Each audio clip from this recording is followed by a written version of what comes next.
of the experiences like growing up on the farm, it was different for the children. But what are some of the beliefs or lifestyles, I guess you could say, or ethics? What do you hope you taught your children?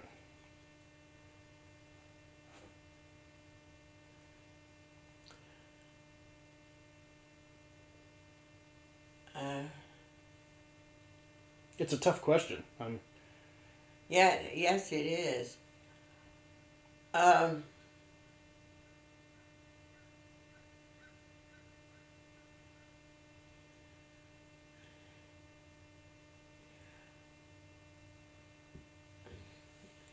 I don't really know how to put it. I was just going to say,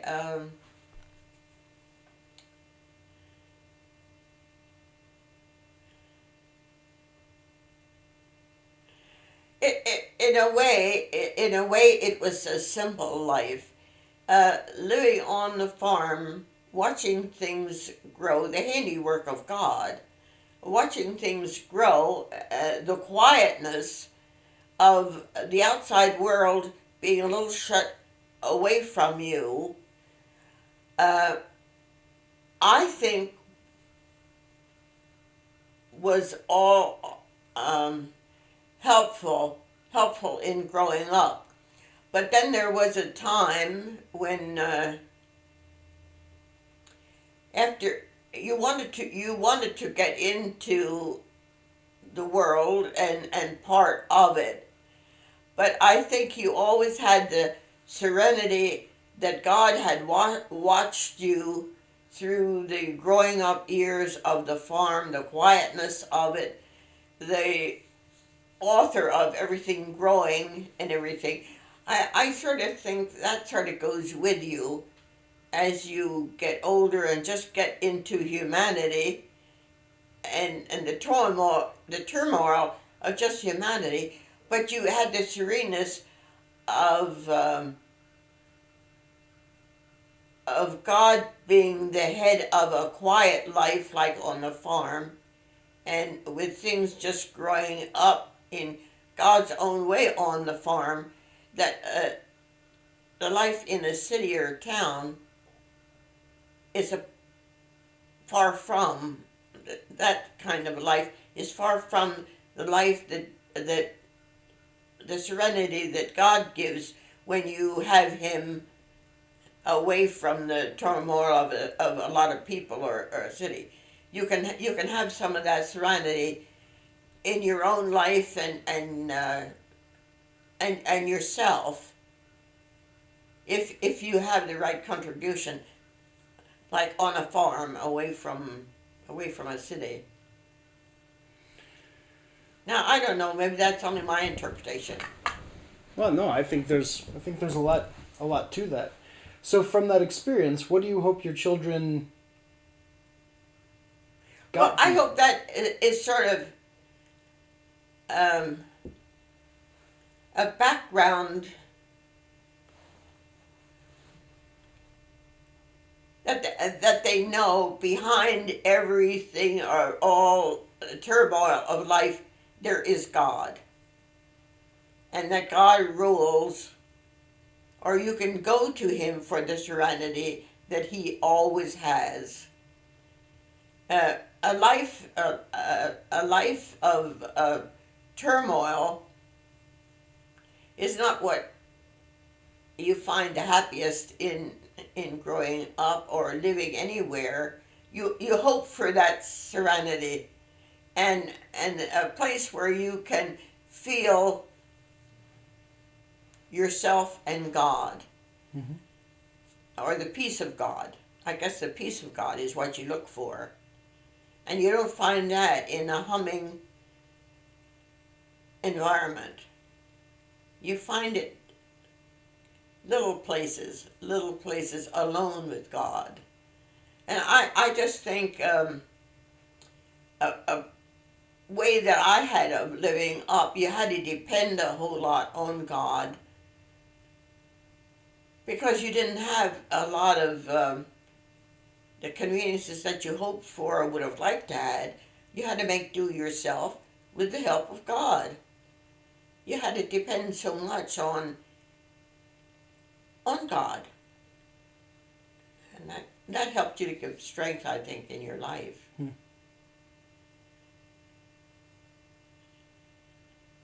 I don't know. maybe I didn't have the right, but I don't look now. I didn't keep a lot for myself. I could have these later years here. I didn't have the chance when I was younger. I wouldn't have had the chance then. But these later years, I would have had the money and the time and everything uh, to do a lot of different things that I didn't do. But I didn't miss them. I had a certain serenity that I'm glad I had. I wasn't restless, and I didn't need to look for a lot of things that I didn't know where to find.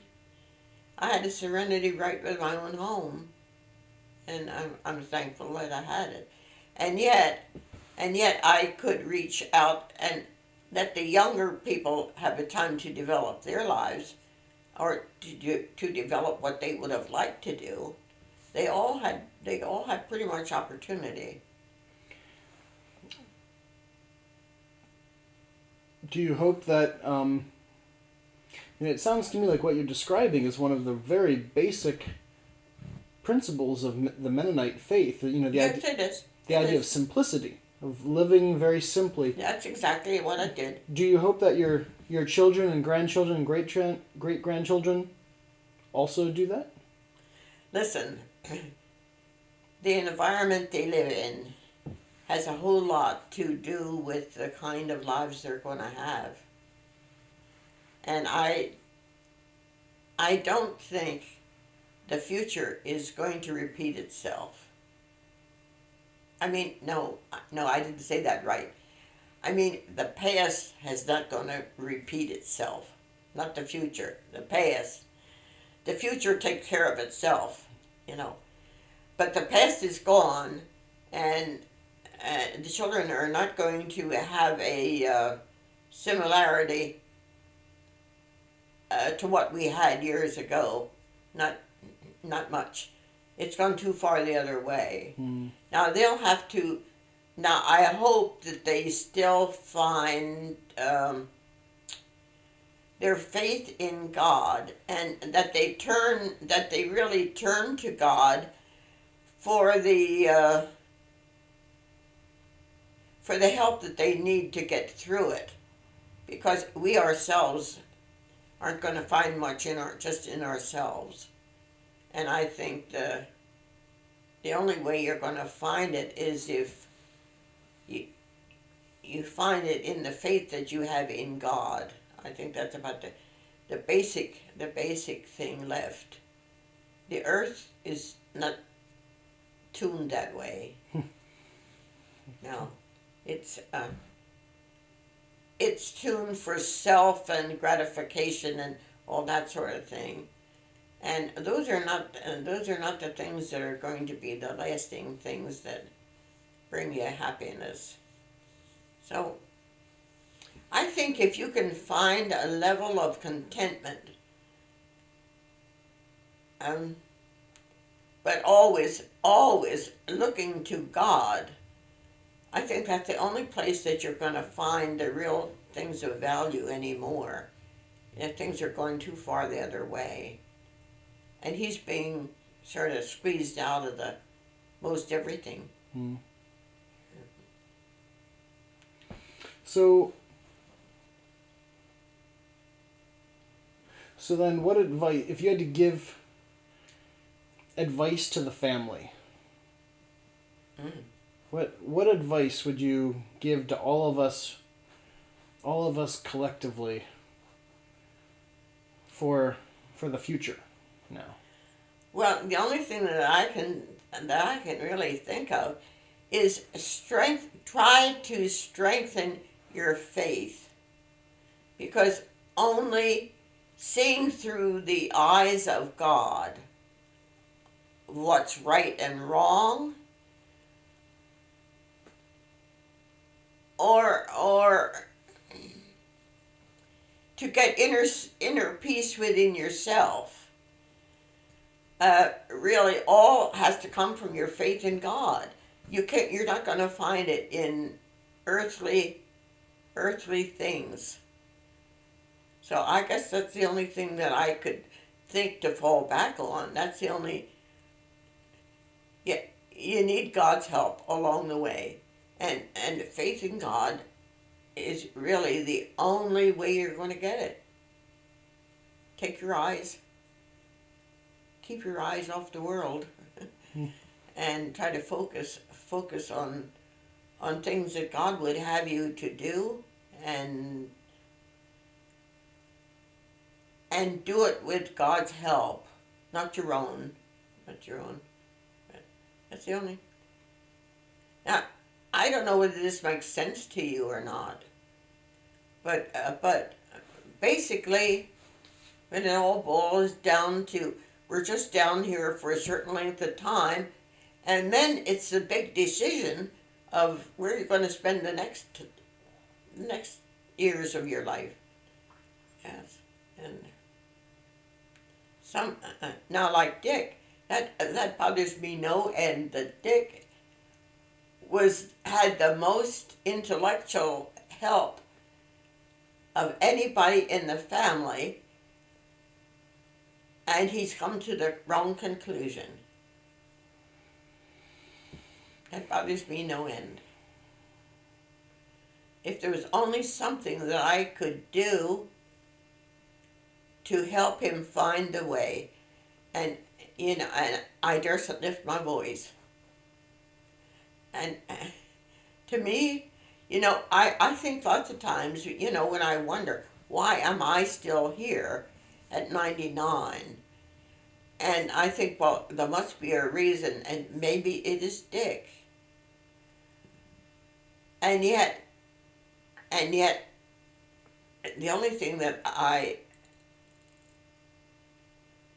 can feel that has any strength at all is just because of prayers for Dick. That's the only thing. I can't talk to him because the minute I would say a word, would work the wrong way.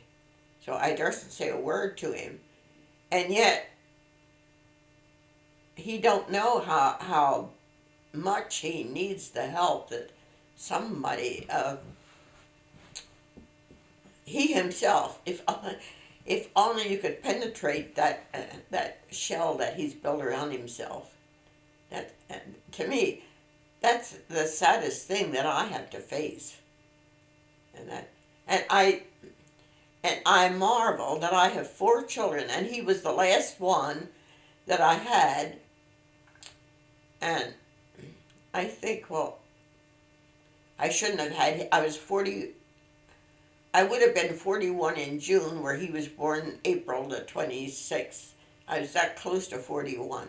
And I think, well, I should not have had, he should never have been here. Not, that's something that, if he would not have been here, I wouldn't have had this worriment.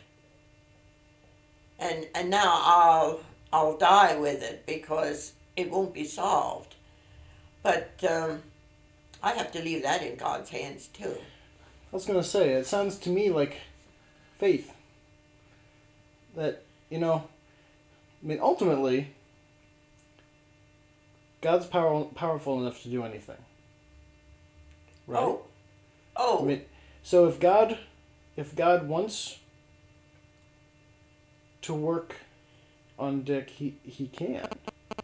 And it's not our job to force each other one way or the other. God don't intervene. He allows us to have that freedom of choice. It's up to us to either make the choice of accepting Christ or not.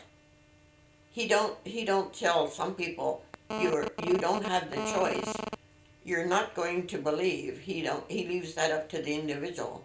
Well, no, he doesn't force, but wouldn't you agree that he provides opportunities and opens doors and I mean, we've all had these times where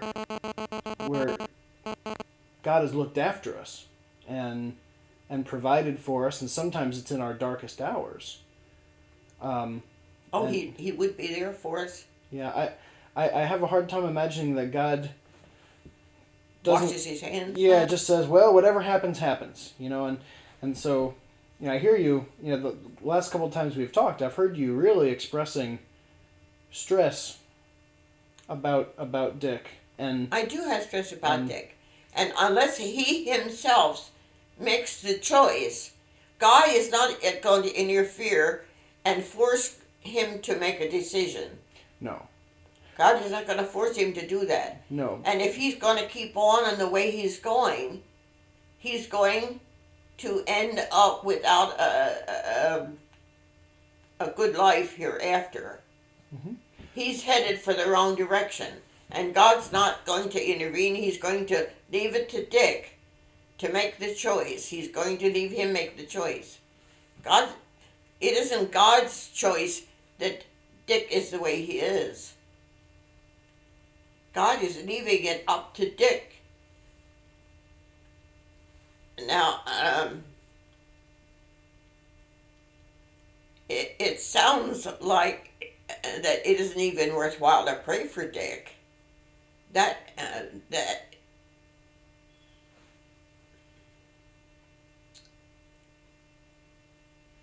I don't know. I don't know how to. God gives us the will to make the choice. Mhm. He gives us that choice, and if he has made his choice, he has said that he don't believe. He don't believe there is a God. He said not long ago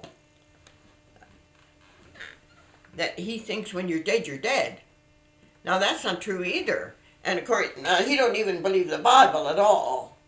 Now there, he's off. It's hard to reach somebody that is so strong, committed the other way. He has made his own doom. And he has come to the decision that when you're dead, you're dead.